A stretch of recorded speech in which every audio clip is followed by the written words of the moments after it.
Today in this episode, we are also going to learn from the speaker while he's speaking an audio version. So you're going to listen in an audio version where you're going to learn. So I'll advise you to pay close attention to what the speaker is trying to pass across to you so you could learn and be very, very attentive in getting the understanding of what the history, the etymology, and also the components and also the characteristics of emotions.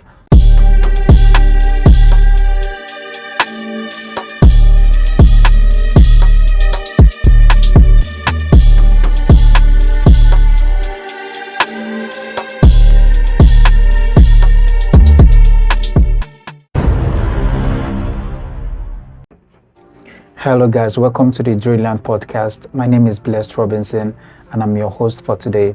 So in today's episode, we are going to continue about the last previous episode we discussed. And the last previous episode we discussed was we talk about the etymology and the history of emotions. And also then we are going to break it down to the components and also the characteristics and basics of emotions today.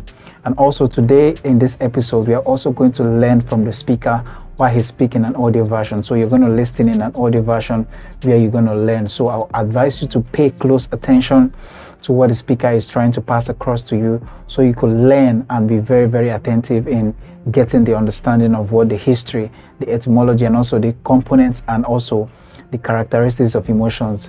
So I hope you guys are going to learn a lot and also gain a lot of knowledge and education from this episode. So thank you guys for tuning in. I hope you like and subscribe and also tune into the notification button and also share this video to different platforms and also your friends. You can also DM them directly and send them the link of this channel so that they can also watch and also get this information you're getting right now.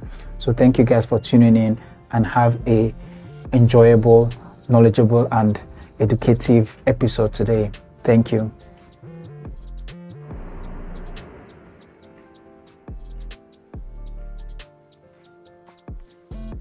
Components. According to Scarce Component Process Model (CPM) of emotion, there are 5 crucial elements of emotion. From the component process perspective, emotional experience requires that all of these processes become coordinated and scrutinized for a such period of time, driven by appraisal processes.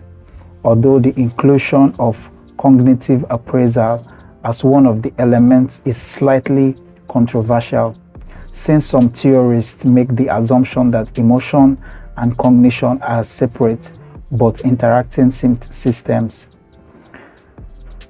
The CPM provides a sequence of events that effectively describe the coordination involved during the emotional episodes. Cognitive appraisal.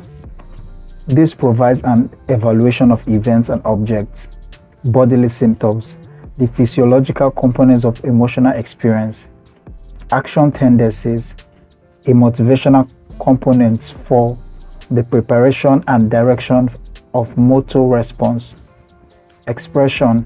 Facial and vocal expression almost always accompanies an emotional state to communicate reaction and intention of actions. Feelings.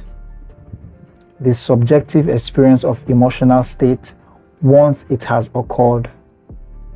Emotions. Predispositions to a certain type of action in response to a specific stimulus, which produce a cascade of rapid and scrutinized psychological and physiological cognitive changes. Feeling. Not all feelings include emotion, such as feeling of knowing. In the context of emotion, feelings are best understood as a subjective representation of emotions, private to the individual experiencing them.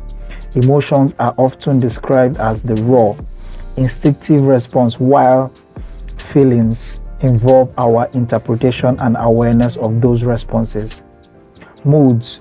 Enduring affective states that are considered less intense than emotions and appear to lack a contextual stimulus. Affect, a broader term used to describe the emotional and cognitive experience of an emotion, feeling, or mood. It can be understood as a combination of three components: emotion, mood, and affective, and individual's overall disposition or treatment and temperament, which can be characterized as having a generally positive or negative effect. Evolutionary approach: emotions, purpose, and values. Evolutionary approach: emotions, purpose, and values. Survival threats, dictation, decision making, and motivation. One view is the emotion facilitating adaptive responses to environmental changes. Emotions like fear, anger, and disgust are thought to have evolved to help humans and other animals detect and respond to threats and dangers in their environment. For example, fear helps individuals react quickly to potential dangers. Anger and motivation, self-defense or assertiveness, and disgust protect them against harmful substances, which happiness might reinforce behaviors that lead to positive outcomes. For example, the anticipation of the reward associated with the pleasurable emotion like joy can motivate individuals to engage in behaviors that promote their well-being. Memory enhancement. Emotions can enhance memory. Events or experiences that trigger strong emotions are often remembered more vividly, which can be advantageous for learning from past experience and avoiding potential threats or repeated successful behaviors. Social communications. Emotions play a crucial role in social interaction. Expressing emotion through facial expression, body language, and vocalization help convey information to others about one's internal state. This in turn facilitates cooperation, bonding, and the maintenance of social relationships. For example, a smile communicates happiness and friendliness, while a frown may signal distress or disapproval. Emotions can also ignite conversation about values and ethics.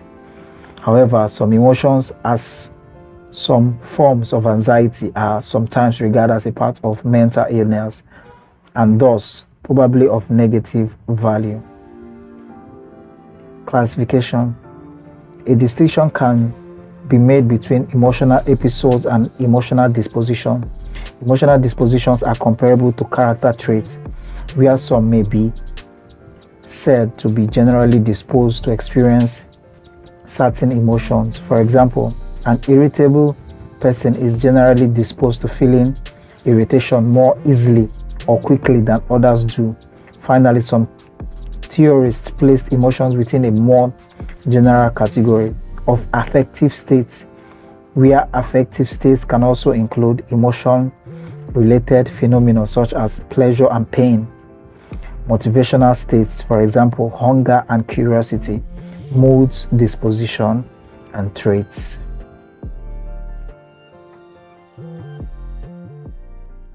Hello guys, welcome back to the Brilliant podcast, and I hope you get a lot of information from the episode and from the lessons you just learned now. And all this information we're giving out to you guys is for you guys to really understand what emotions is all about. You're going to be treated into, I told you, from the episode 1 to episode 10, and right here we get into the episode 3 or episode 4. So in the next episode, you're going to be talking about the list of all states and all kinds of emotions. You know, we have the feeling of anger, we have the feeling of happiness, sadness, joy. We also have the feeling of surprises. We have the feeling of away, and we also have the feeling of, envy, jealousy. All these are different kinds of emotion that people really feel, but they don't really know how to constructively use them or select them to be able to have an effective life. But right now, in the next episode, you're going to be talking about all these emotions, and you're going to be treating them different by different parts. You're going to be treating them 2 or 3 parts so you can get it and get the full information and full package of all this information we are getting out there. So I hope you smash the like button and also subscribe to this channel, because you're going to be getting a lot of information, and the information you're going to get is really, really special and it's really, really profound. So hope you guys enjoyed and have an educative session on this episode. I'm going to see you guys in the next episode. Thanks.